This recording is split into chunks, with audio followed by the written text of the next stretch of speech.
नमस्कार. मी धाराशिव जिल्ह्यातील परांडा तालुक्यातील वाटेफळगावचा तानाजी भांडुलकर म्हणून शेतकरी.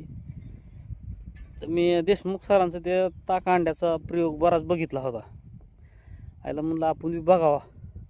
लय महागाचं नाही ताक अंडी, म्हणजे 200 रुपयातला खेळ आहे सगळा आतला ताक किंवा दही. मग बाकीच्या इतकी औषध महागाची घेण्यापेक्षा मग हीच घेतलं आणि बघावं म्हणलं ट्राय करून. तर ट्राय केल्यावर मला इतका रिझल्ट भारी वाटला आहे. तुम्हाला दाखवतो आता. हवा समोर बघा. ही जी गहू दिसतोय ह्याला ताक अंडी फवारलेलं आहे सगळ्या गव्हाला बाकीच्या.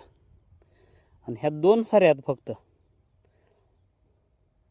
ह्या 2 साऱ्यालाच फक्त ताक अंडी फवारलं नव्हतं. याला काय फरक काय जाणवतोय बघावं म्हणलं. जळत तर नाही म्हणलं, पण इतका रिझल्ट ताईट आहे. देशमुख सरांचं खरंच आभार. या शेतकऱ्यांनी ह्याच्यावर लय त्यांनी अभ्यास केलेला आहे. त्यांची सगळी तळतळ बघितली आणि त्यांची कमी खर्चात लय चांगला रिझल्ट आहे. किडी येत नाही, तर रोग येत नाही, काय नाही. जास्त फवारलं कमी फवारलं काय सुद्धा त्रास नाही बाबा. लय मस्त आहे उगा. धन्यवाद.